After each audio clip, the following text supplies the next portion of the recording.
Good news. ಭಾರತವನ್ನ ತಾಕಿದ ಮುಂಗಾರು ಮಾರುತಗಳು. ಅಂಡಮಾನ್ ದ್ವೀಪಗಳಲ್ಲಿ ಮುಂಗಾರು ಮಳೆ. ಆಗ್ನೇಯ ಅರಬ್ಬಿ ಸಮುದ್ರ. Good news. ಭಾರತವನ್ನ ತಾಕಿದ ಮುಂಗಾರು ಮಾರುತಗಳು. ಅಂಡಮಾನ್ ದ್ವೀಪಗಳಲ್ಲಿ ಮುಂಗಾರು ಮಳೆ. ಆಗ್ನೇಯ ಅರಬ್ಬಿ ಸಮುದ್ರ, ನೈಋತ್ಯ ಬಂಗಾಳಕೊಲ್ಲಿ, ಆಗ್ನೇಯ ಬಂಗಾಳಕೊಲ್ಲಿ, ಅಂಡಮಾನ್ ಸಮುದ್ರ, ನಿಕೋಬಾರ್ ದ್ವೀಪಗಳು, ಪೋರ್ಟ್ ಬ್ಲೇರ್, ಅಂಡಮಾನ್ ದ್ವೀಪಗಳಿಗೆ ವಿಸ್ತರಿಸಿದ ಮುಂಗಾರು ಮಾರುತಗಳು. ಮೇ 26ರ ಹೊತ್ತಿಗೆ ಕೇರಳವನ್ನ ಮುಂಗಾರು ಮಳೆ ತಾಕಲಿದೆ. ನಿಗದಿಗೆ 4 ದಿನ ಮೊದಲೇ ಕೇರಳಕ್ಕೆ ಮುಂಗಾರು ಪ್ರವೇಶ. ಭಾರತೀಯ ಹವಾಮಾನ ಇಲಾಖೆಯಿಂದ ಮಹತ್ವದ ಮಾಹಿತಿ.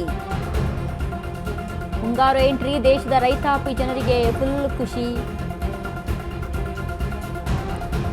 ಮುಂಗಾರು ಬೆಳೆಯನ್ನ ನಂಬಿಕೊಂಡು ಬಿತ್ತನೆ ಮಾಡಬೇಕು ಅಂತ ಕೂತವ್ರಿಗೆ ಇದೀಗ ಗುಡ್ ನ್ಯೂಸ್.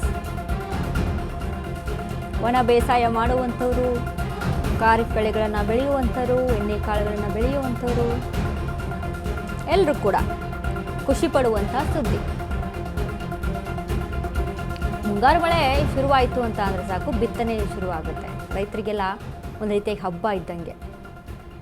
ಏನು ಮುಂಗಾರು 3 ಮಂತ್ಸ್ ಇರುತ್ತಲ್ಲ, 3 ಮಂತ್ಸಲ್ಲಿ ಬೆಳೆಗಳನ್ನು, ಅಲ್ಪಾವಧಿ ಬೆಳೆಗಳನ್ನು ಬೆಳೆದು ಅದರ ಇಳುವರಿಯನ್ನು ತೆಗೆದುಕೊಳ್ತಾರೆ. ಈಗ ವನ ಬೇಸಾಯ ಅಂತ ಅಂದಾಗ ಅಲ್ಲಿ ದೀರ್ಘಾವಧಿ ಬೆಳೆಗಳನ್ನು ಬೆಳೆಯಲ್ಲ. ಅಲ್ಲಿ ಈ ರೀತಿಯಾಗಿ ಮಳೆಗಾಲದ ಮೇಲೆ, ಮಳೆಯ ಮೇಲೆ ಅವಲಂಬಿತರಾಗಿರ್ತಾರೆ ರೈತರು. ಅವರಿಗೆ ಮುಂಗಾರು ಮಳೆ ಅಂತ ಅಂದಾಗ ಖುಷಿ. ಬೆಳೆಯನ್ನು ಬೆಳಿಬೋದು, ಎಣ್ಣೆ ಕಾಳುಗಳನ್ನು ಬೆಳಿಬೋದು, ದ್ವಿದಳ ಧಾನ್ಯಗಳನ್ನು ಬೆಳಿಬೋದು, ಲಾಭವನ್ನು ಪಡೆದುಕೊಳ್ಬೋದು ಅಂತ ಖುಷಿ ಪಡ್ತಾ ಇರ್ತಾರೆ. ಸೊ ಹಾಗಾಗಿ ಮುಂಗಾರು ಮಳೆಯಿಂದ ಒಂದು ಕಡೆ ರೈತರಿಗೂ ಆ ರೀತಿಯಾಗಿ ಖುಷಿ ಆದರೆ, ಇನ್ನು ಸಿಟಿಯಲ್ಲಿ ಇರುವಂಥ ಜನರು ಕೂಡ, ನಗರದಲ್ಲಿರುವಂಥ ಜನರು ಸಹಿತ ಬಿಸಿಲಿನ ಬೇಗೆಗೆ ಬೇಸತ್ತು ಹೋಗ್ಬಿಟ್ಟಿರ್ತಾರೆ. ಈ ಸೆಕೆ ತಡೆಯೋದಕ್ಕಾಗೋದಿಲ್ಲ ಅಪ್ಪ, ಯಾವಾಗ ಮಳೆ ಬರುತ್ತಾ ಅನ್ನುವಂಥ ಸಿಚುವೇಶನ್. ಬಿಸಿಲಿನ ಶಾಖಕ್ಕೆ ಜನ ಹೇಳುವಂಥದ್ದು. ಸೊ ಹಾಗಾಗಿ ಒಂದು ಕಡೆ ರೈತರಿಗೂ ಸಹಿತ ಖುಷಿ ಪಡುವಂಥ ಸುದ್ದಿ.